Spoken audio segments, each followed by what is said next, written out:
Hello everybody, मेरा नाम मीनाक्षी दुबे है और मैं कोटक म्यूचुअल फंड की तरफ से हूँ।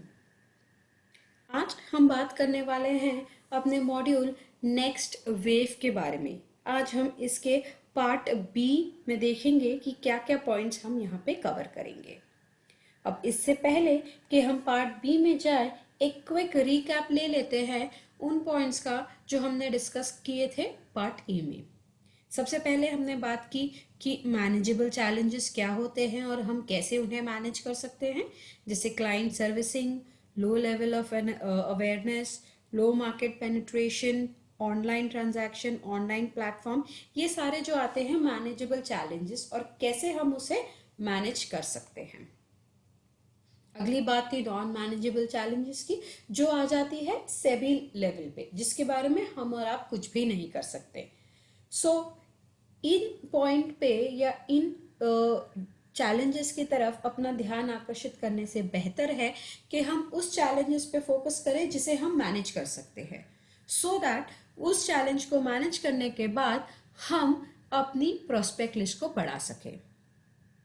हमने इन डिटेल देखा वो लो मार्केट पेनिट्रेशन एंड पार्टिसिपेशन वाला पिरामिड, जिससे हमें पता चला कि दो हमारे देश की आबादी है 130 करोड़ की, लेकिन हमारे जो म्यूचुअल फंड इन्वेस्टर्स हैं वो केवल 2 करोड़ है।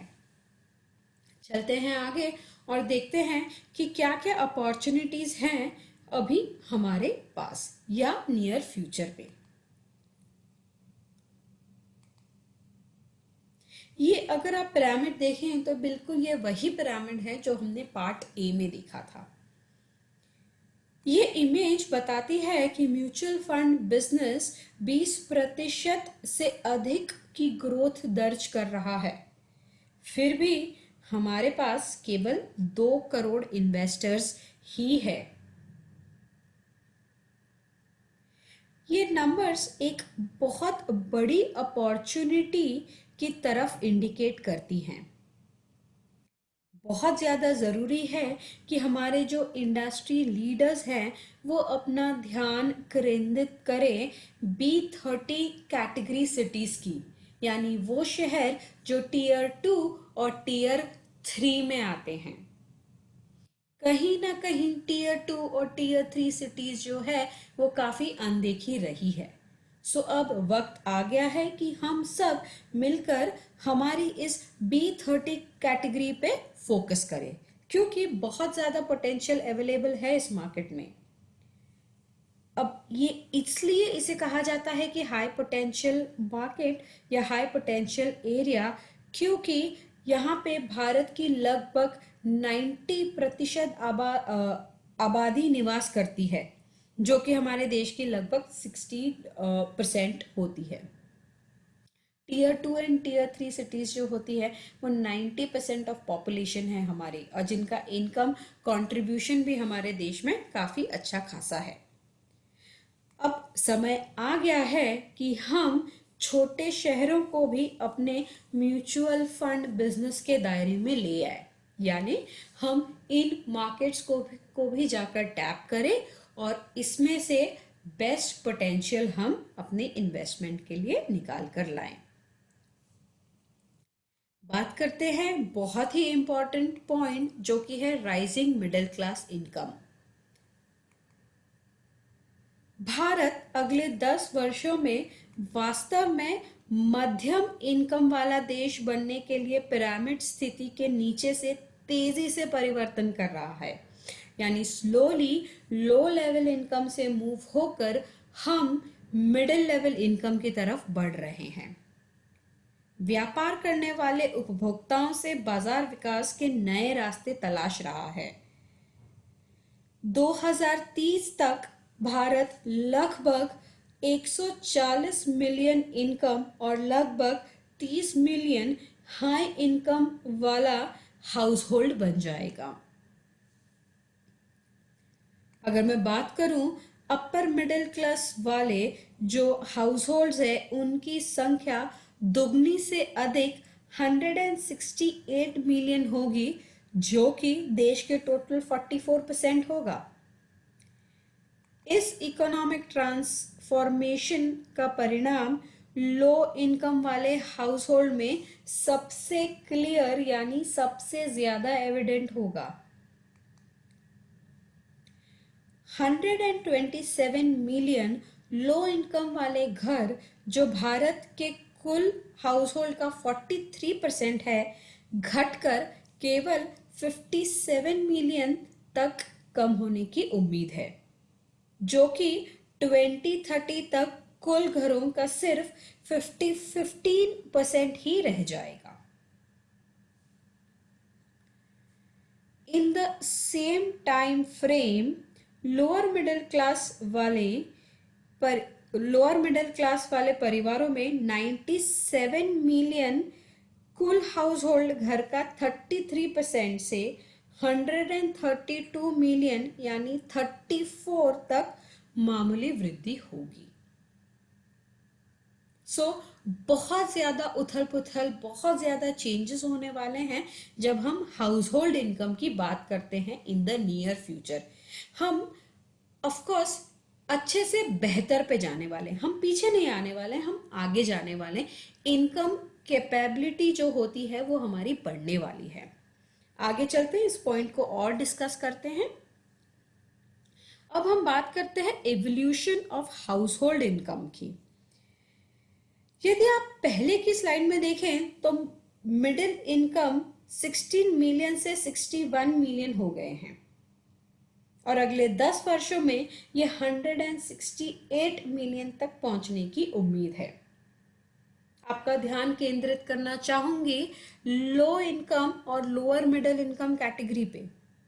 लो इनकम की जो श्रेणी है वो कम हो जाएगी 151 मिलियन से, जो कि 69% होता है, से 57 मिलियन। यानी ये पूरी की पूरी जो ये डिफरेंस है कैटेगरी का, वो मूव हो जाएंगे from low income category to lower middle income category.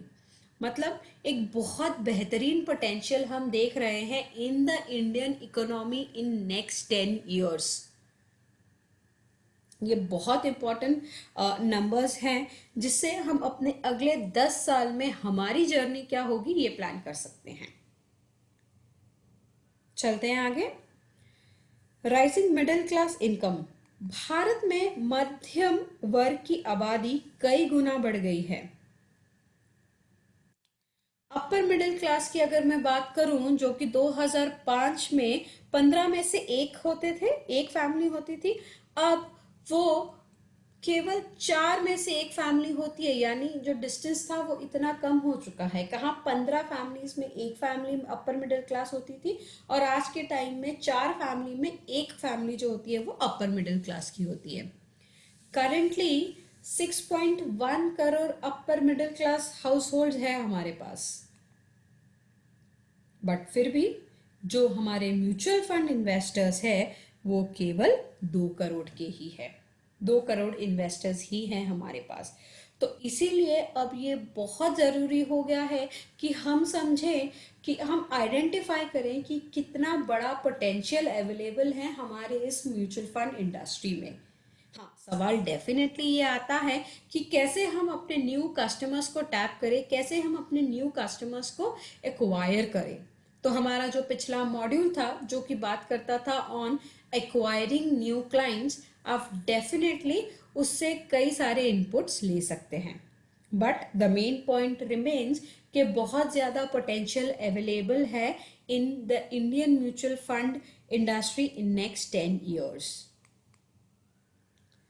अब देखते हैं कि कैसे there is a movement of money from physical assets to financial assets. ये हमेशा एक चिंता का विषय रहा है इंडिया में। लोग आज भी अपना पैसा जो है वो फिजिकल एसेट्स में इन्वेस्ट करना ज़्यादा बेहतर समझते हैं। बट खैर, नंबर्स ये प्रूफ कर रहे हैं कि 2011 से लेकर 2018 के बीच में एक मूव हुआ है from physical assets to financial assets. Physical assets की कैटेगरी में रिडक्शन हुआ है, कमी हुई है from 69% to 62%। I clearly accept कि ये कमी जो है, ये जो चेंजेस है अभी बहुत स्लो जा रहा है, बट खुशी इस बात की है कि ये चेंजेस स्टार्ट तो हो गया है। अब मुद्दे की बात ये है कि ये जो पैसे का मूवमेंट ये हो कहाँ पे रहा है। सो अब ऐसी सिचुएशन आ गई है कि पैसा फिजिकल एसेट से निकलकर फिनेंशियल एसेट्स में मूव हो रहा है।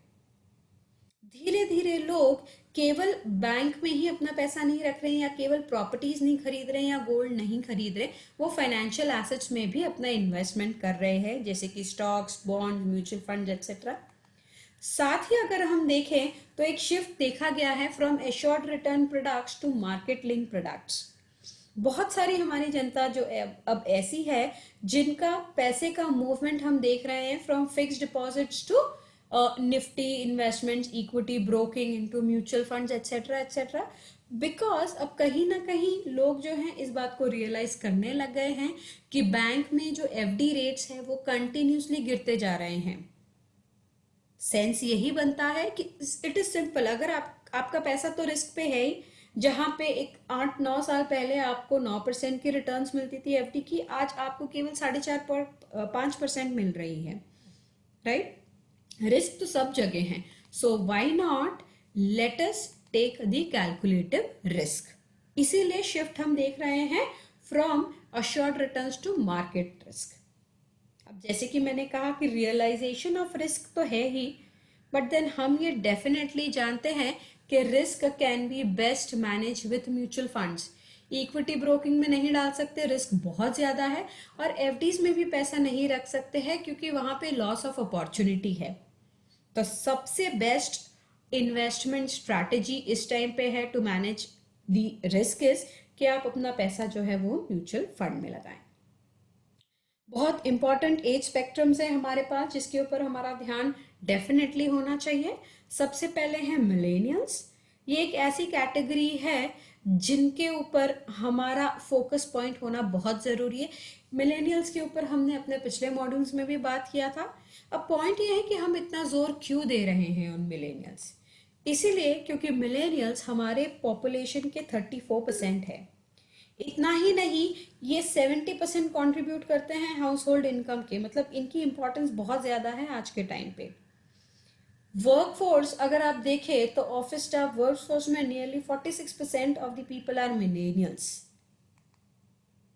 विच सेज कि इस पर्टिकुलर कैटेगरी में बहुत ही इमेंस ग्रोथ अपॉर्चुनिटी है। अब हम कैसे इन्हें टैप करें ये हमें देखना है, बिकॉज अगर मैंने इनके लाइफ में इस स्टेज पे इन्वेस्टमेंट डिसिप्लिन ला दिया, देन ये एक ऐसी कैटेगरी है जो थ्रू आउट लाइफ मेरे साथ इन्वेस्टेड रहेगी, अपने मिलेनियल स्टेज से लेकर रिटायरमेंट स्टेज तक। इसी पॉइंट पे हम जाते हैं अपने अगले इंपॉर्टेंट एज स्पेक्ट्रम के लिए, एज स्पेक्ट्रम की तरफ, जो कि है golden ager, that is the retiree person. अब अगर हम देखें तो स्टडी बताती है कि 2030 तक हमारे पास 3.5 करोड़ से ज्यादा सीनियर सिटीजन पॉपुलेशन होगी। अब इनके लिए बहुत सारे रिस्की फैक्टर्स हैं, जैसे लाइफ एक्सपेक्टेंसी, सोशल सिक्योरिटी, बढ़ते हुए मेडिकल एक्सपेंसेस। इनफैक्ट इनके लिए केवल ये ही चिंता का विषय नहीं है, इनके लिए इन्फ्लेशन को बीट करना भी चिंता का विषय है। इनके इन्वेस्टमेंट इन्फ्लेशन को कैसे बीट करते हैं वो भी एक इनके लिए चिंता का विषय है। तो इसीलिए ये एक ऐसी कैटेगरी है जो apart from life expectancy, medical expenses, inflation, ये सब चीज़ों के बावजूद बहुत ज़्यादा ज़रूरी है कि इनके जो इन्वेस्टमेंट्स हो वो इस तरीके से किए जाएं कि ये इन्वेस्टमेंट्स इनको इनकी गोल्डन ईयर्स में बेस्ट इनकम फैसिलिटी रखें। इन देयर अर्ली एजेस हम उनके लिए बहुत अच्छे इन्वेस्टमेंट प्लान कर सकते हैं, and at the time of retirement इस इन्वेस्टमेंट्स को हम SWP में कन्वर्ट कर सकते हैं, जिससे उनकी रेगुलर इनकम भी आती रहेगी प्लस पैसा भी उनका बचा रहेगा। ये है हमारे दो बहुत ही important age spectrum. As it is says, the opportunity lies in offering accumulation solutions to millennials, यानी मिलेनियल्स के लिए आप accumulation solutions दें और गोल्डन एजर के लिए आप डिस्ट्रीब्यूशन सोल्यूशन दें। अब through out the industry mutual fund एक ऐसा ऑप्शन है जो इस दोनों कैटेगरी को एक साथ हैंडल करने की क्षमता रखता है। इनफैक्ट जैसे कि मैंने कहा, अगर मैं मिलेनियल्स को अच्छे से हैंडल कर लूँ तो एक मिलेनियम का ये एक लाइफ स्टेज है जो थ्रू आउट मेरे साथ रह सकता है, पहले in the accumulation stage and in the second innings of the life in the distribution stage. So बहुत ज़रूरी है कि हम इस कैटेगरी पे, इस दोनों ही कैटेगरी पे अपनी, हम इस कैटेगरीज को बहुत ज़्यादा एक्सप्लोर करें एंड देखें कि हम इसमें से क्या बेस्ट कर सकते हैं अपने लिए as well as for the investor. यहाँ पे हमारा मॉड्यूल, हमारे मॉड्यूल का पार्ट बी खत्म होता है। सो आप देख रहे हैं कि जैसे कि हमारा मॉड्यूल कहता है द नेक्स्ट वेव, ये बहुत सारी ऐसी नई वेव आ रही है जिससे हमें, जो बताती है हमें कि म्यूचुअल फंड इंडस्ट्री में कितना पोटेंशियल है। हमारे पार्ट सी वीडियो में हम देखेंगे about what is contingency fund, what is compartmentalisation and the MF growth stories. तब तक के लिए thank you. Mutual fund investments are subject to market risks. Read all scheme-related documents carefully.